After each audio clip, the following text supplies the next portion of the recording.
Japan ने science की दुनिया को बिल्कुल बदल कर रख दिया है। आप हैरान होंगे ये बात सुन के कि खला से और ज़मीन तक बगैर किसी तार के आपके यानी हमारे घरों में बिजली की फराहमी यकीनी बनाई गई, यानी इसके ऊपर तजर्बा किया गया और वो तजर्बा बाकायदा तौर पे कामयाब हुआ। जापान की क्योटो यूनिवर्सिटी में एक तजर्बा किया गया, जिस तजर्बे की सरबराही क्योटो यूनिवर्सिटी के मशहूर और मरूफ डॉक्टर नाओको शिनवारी ने किया।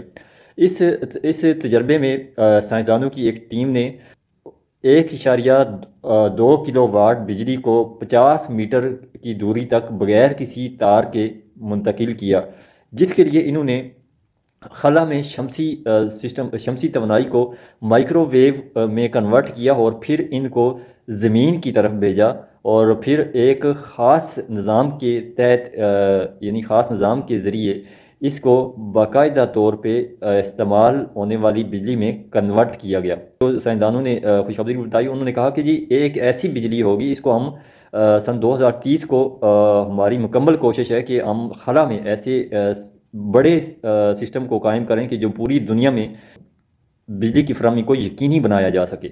अच्छा, लेकिन उन्होंने इस पे एक ख़दशात भी ज़ाहिर किया। उन्होंने कहा कि इतने बड़े निज़ाम को खला में कायम करने के लिए ख़र्चा बहुत ज़्यादा ज़रूरत है। वो तो ज़ाहिर है ज़रूरत है, क्योंकि इतनी बड़ी मशीनरीज़ को जब खला में भेजा जाएगा तो उनके ऊपर तो खरबों डॉलर ख़र्चा आएगा, ज़ाहिर बात है। लेकिन उन्होंने कहा कि ये एक ऐसी बिजली होगी कि जिसके लिए ना तारों की ज़रूरत होगी और ना इसका कोई ऐसा सिस्टम होगा कि फ़लाँ टाइम बिजली चले जाएगी या कब बिजली होगी या कब नहीं होगी। इसके ऊपर कोई मौसमी असरात नहीं होंगे और इसके ऊपर कोई दिन और रात का कोई असर नहीं होगा, क्योंकि खला में अंधेरे का तसव्वुर नहीं है। तो जिस वजह से, क्योंकि वहाँ पे मुसलसल रोशनी रहती है, जिस वजह से बिजली की 24 घंटे फराहमी को यकीनी बनाया जा सकता है और यकीनी है।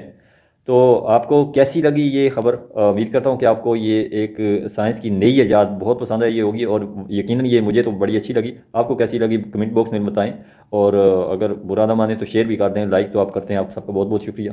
मिलते हैं इंशाल्लाह नेक्स्ट वीडियो में, तब तक के लिए अपना बहुत सारा ख्याल रखिएगा। अल्लाह हाफिज़।